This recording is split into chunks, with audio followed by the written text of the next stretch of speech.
ডিব্ৰুগড় চহৰৰ বৈৰাগী মঠ মিলাদ মেহফিল সমিতিৰ উদ্যোগত আৰু ৰাইজৰ সহযোগত ফাতেহা ই দুৱাজ দহম উপলক্ষে অনুষ্ঠিত কৰা মিলাদে মেহফিলৰ সকলোমে সম্পন্ন হয়। এই দুদিনীয়া কাৰ্যসূচীত ছাত্ৰ-ছাত্ৰীসকলৰ মাজত কলিমা, কেৰাত, নাতে ৰচুল ৰচনা প্ৰতিযোগিতাৰ উপৰি মিলাদ এ মেহফিল অনুষ্ঠিত হয়। মিলাদ এ মেহফিল অনুষ্ঠানৰ প্ৰতিযোগিতাত অংশগ্ৰহণ কৰা প্ৰতিযোগীসকলৰ মাজত বঁটা বিতৰণ কাৰ্যসূচী অনুষ্ঠিত কৰাৰ পিছত মছজিদ কমিটিৰ সভাপতি নাছিৰ সুলতানে আধৰা ফাতেহা ই দুৱাজ দহম উপলক্ষে আয়োজিত মিলাদ এ মেহফিলৰ এই কাৰ্যসূচীত প্ৰায় 2 সহস্ৰাধিক ইছলাম ধৰ্মীয় লোকে অংশগ্ৰহণ কৰা অনুষ্ঠানত তিনিচুকীয়া শদিয়া আদিৰ অতিথিয়ে ভাষণ আগবঢ়োৱাৰ পিছতে বিশ্ব শান্তিৰ বাবে সমূহীয়া দুৱাও অনুষ্ঠিত হয়। আমাৰ ডিব্ৰুগড়ৰ বৈৰাগী মঠ মছজিদৰ পৰিচালনা সমিতি আৰু মিলাদে মেহফিল সমিতিৰ উদ্যোগত আমাৰ ইয়াত দুদিনীয়া কাৰ্যসূচীৰে আমি মিলাদে মেহফিল আয়োজন কৰিছোঁ। আৰু ইয়াত আয়োজন কৰাৰ কথা হ'ল যে আমাৰ হজৰত মুহাম্মদ সাল্লাল্লাহু আলাইহি ওয়াসাল্লামৰ যিখিনি তেওঁ কৰি থৈ গ'ল, ইছলামৰ কাৰণে তেওঁ যি কৰি গ'ল, সমাজৰ কাৰণে যিখিনি কাম তেওঁ কৰি গ'ল, সেই কথাখিনি আমাৰ মাজত আলোচনা কৰা, আমাৰ ছাত্ৰ ছাত্ৰীসকলক জনোৱা, আমাৰ যিসকল বয়সস্থ লোক আছে তেওঁলোকৰ মাজত প্ৰচাৰ কৰাৰ এই উদ্দেশ্য লৈ আমি দুদিনীয়া কাৰ্যসূচীৰে এই মিলাদে মেহফিল আমি আয়োজন কৰিছোঁ। আৰু এই কামখিনিত আমি দুটা কাম কৰিছোঁ। 5 তাৰিখে আমি ছাত্ৰ ছাত্ৰীসকলৰ মাজত একেবাৰে সৰুৰ পৰা আমি 11লৈকে দ্বাদশ ক্লাছলৈকে আমি কিছু প্ৰতিযোগিতা আমি অনুষ্ঠিত কৰিছিলোঁ। আৰু এই প্ৰতিযোগিতাত আছিল আমাৰ ৰচনা প্ৰতিযোগিতা, তাৰপৰা কেৰাত প্ৰতিযোগিতা, নাতে ৰচুল, চূৰা প্ৰতিযোগিতা ইত্যাদি আমি প্ৰতিযোগিতা অনুষ্ঠিত কৰিছিলোঁ। অনুষ্ঠিত কৰাৰ উদ্দেশ্য আমাৰ এইটো আছিল যাতে আমাৰ ছাত্ৰ ছাত্ৰীসকলক আমি ইছলামৰ যিখিনি কাম বা যিখিনি কথা আমাৰ মাজত আছে সেই কথাখিনি তেওঁলোকৰ মাজত অৱগত কৰা আৰু তেওঁলোকৰ মাজত প্ৰচাৰ কৰা। গতিকে সেইবিলাকত আমি দেখিছোঁ যে ছাত্ৰ ছাত্ৰীসকলে বৰ উৎসাহেৰে সেইখিনিত অংশগ্ৰহণ কৰিছে। আৰু এটা বিশেষভাৱে এইটো কৰিব পাৰোঁ, আমাৰ ইয়াত আগতেও এনেধৰণৰ আলোচনাবিলাক হৈছে বা এনেধৰণৰ প্ৰতিযোগিতাবিলাক হৈছে, কিন্তু এইবাৰ এটা নতুন ৰূপ দি আমি এইখিনি কৰিবলৈ ব্যৱস্থা কৰিছোঁ। আমি তেওঁলোকক উৎসাহিত কৰিবৰ কাৰণে আমি যথেষ্ট ভালভাৱে তেওঁলোকক পুৰস্কাৰো দিছোঁ আৰু তাৰ কাৰণে আমি প্ৰচাৰ চলাইছিলোঁ। আৰু সেইটো কাৰণে প্ৰতিযোগী যথেষ্ট সংখ্যক প্ৰতিযোগীয়ে ইয়াত অংশগ্ৰহণ কৰিছিল।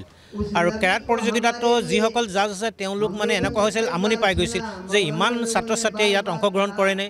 এইটো এটা আমাৰ বৰ খুব ভাল চাইন যে সকলো ছাত্ৰ ছাত্ৰীয়ে অংশগ্ৰহণ কৰিছে। আৰু এটা মই দেখিলোঁ কালি যে ছাত্ৰ ছাত্ৰীসকলে কালি পৰীক্ষা দি আছে, পৰীক্ষা দি তেওঁলোকে দৌৰি দৌৰি আহি বাকী যিখিনি প্ৰতিযোগিতা আছে তাত অংশগ্ৰহণ কৰিবলৈ আহিছে। গতিকে ছাত্ৰ ছাত্ৰীসকলৰ মাজত খুব এটা ভাল প্ৰচাৰ হৈছে আৰু তেওঁলোকেও এনেকুৱা ধৰণৰ প্ৰতিযোগিতাবিলাকত অংশগ্ৰহণ কৰিবৰ বাবে তেওঁলোকে এটা অনুপ্ৰেৰণা পাইছে। সেইটো এটা আমি ভাল দিশ আমি দেখিলোঁ। আৰু ৰচনা প্ৰতিযোগিতাতো যথেষ্ট সংখ্যক ৰচনা ইয়াত আমি পালোঁ। আৰু ৰচনা প্ৰতিযোগিতাতো আমি দেখিলোঁ যে ছাত্ৰ ছাত্ৰীসকলে আমাৰ নবীজীৰ বিষয়ে তেওঁলোকে যথেষ্ট ভাল কথাবিলাক লিখিছে আৰু যথেষ্ট আমি নজনা কথা কিছুমানো তেওঁলোকে লিখিছে। গতিকে ইয়াত তেওঁলোকে অকল কষ্ট কৰা নাই, মাক দেউতাকে হ'লেও তেওঁলোকক কষ্ট কৰিছে। আমাৰ এইটো উদ্দেশ্য যে অকল ছাত্ৰ ছাত্ৰীসকল নাই, তেওঁলোকৰ ঘৰখনেও ইছলামৰ এই কথাখিনি বা আমাৰ হজৰত মুহাম্মদ সাল্লাল্লাহু আলাইহি ওয়াসাল্লামৰ কথাখিনি তেওঁলোকৰ মাজতো যাতে প্ৰচাৰ হওক। আৰু সেই তাৰিখে আমি 5 তাৰিখে কৰিলোঁ আৰু 6 তাৰিখে আজি আমি কৰিছোঁ, পুৰস্কাৰ বিতৰণ কৰিলোঁ। আৰু কৰাৰ লগে লগে আমি 2জন বিশিষ্ট ব্যক্তি আমি আমন্ত্ৰণ কৰি আনিছিলোঁ। এজন হ'ল তিনিচুকীয়াৰ পৰা আৰু 2জনমান হ'ল আপোনাৰ, এজন দুলীয়াজান আৰু এজন হ'ল আপোনাৰ শদিয়াৰ পৰা। গতিকে তেওঁলোকেও বৰ সুন্দৰ ভাষণ দিলে। আৰু আমাৰ ইয়াৰ যিসকল মানুহ উপস্থিত আছে, সমাজৰ যিখিনি উপস্থিত আছে তেওঁলোকে যথেষ্ট কোৱাকুই কৰিছে যে বৰ ভাল লাগিল তেওঁলোকৰ মানে যিখিনি বক্তব্য, সেই বক্তব্যখিনি খুব ভাল। আৰু মই ধৰক ইয়াৰ মানে সভাপতি হিচাপে মই এটা কথা ক'বলৈ বিচাৰিছোঁ। ইয়াত মোৰ মানে পৰিচালনা সমিতি, আমাৰ মছজিদ পৰিচালনা সমিতিৰ সম্পাদক ৱাছিক, তেখেতেও যথেষ্ট কষ্ট কৰিছে। আৰু মিলাদ মেহফিলৰ 2জন ছেক্ৰেটাৰী আৰু প্ৰেছিডেণ্ট ইয়াত উপস্থিত আছে, তেওঁলোকেও যথেষ্ট কষ্ট কৰি এই সুন্দৰভাৱে এইখিনি পালন কৰাত সহায় কৰিছে। আমাৰ ইয়াত প্ৰেছিডেণ্ট ছেক্ৰেটাৰী ইয়াতে উপস্থিত আছে, যথেষ্ট তেওঁলোকে কষ্ট কৰিছে আৰু কষ্ট কৰাৰ ফলস্বৰূপে আমি এই ফলাফলখিনি পাইছোঁ। গতিকে তেওঁলোককো আমাৰ মছজিদ পৰিচালনা সমিতিৰ ফালৰ পৰা আমি ধন্যবাদ জ্ঞাপন কৰিছোঁ। আৰু বাকী ৰাইজৰ যি সহায় সহযোগ আছে আমাৰ এই গংগুদা আছে, তেখেতেও যথেষ্ট সহায় কৰিছে। দুজনমান গাঁৱৰ ব্যক্তি আছে, তেওঁলোকেও যথেষ্ট টকা বা অকল আৰ্থিক হিচাপেই নহয়, তেওঁলোকে সামগ্ৰী দিও সহায় কৰিছে। আৰু এই সকলোবিলাকৰ কাৰণেই এখন সুন্দৰ মিলাদে মেহফিল ইয়াত অনুষ্ঠিত হৈছে।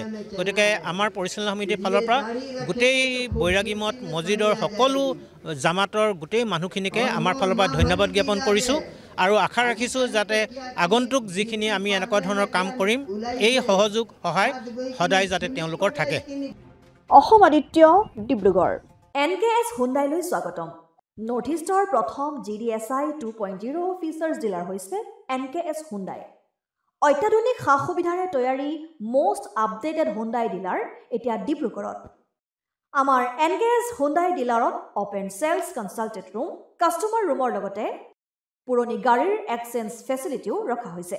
ইয়াত চেলছৰ লগতে ছাৰ্ভিচ ছেক্টৰৰ সুন্দৰ সুবিধা আছে। প্ৰয়োজনীয় সকলো এডভান্স টুলছ, হুইল বেলেন্সিং, এলাইনমেণ্টৰ অত্যাধুনিক machine, post hydraulic lift, fully ট্ৰেইনমেণ্ট পাৱাৰৰ লগতে nitrogen gas filling facility, fully automatic car washer ফেচিলিটিও আছে। লগতে NKS হুণ্ডাই ডিলাৰে কাষ্টমাৰসকলৰ সুবিধাৰ্থে মোবাইল ছাৰ্ভিচ ভেনৰো ব্যৱস্থা ৰাখিছে, য'ত হাইড্ৰলিক লিফ্ট, ৱাশ্বিং facility, wheel balancing, tyre pressure check কৰাৰ লগতে বহুখিনি সুবিধাই উপলব্ধ আছে। NKS হুণ্ডাইলৈ আহক আৰু সুবিধাসমূহ গ্ৰহণ কৰক।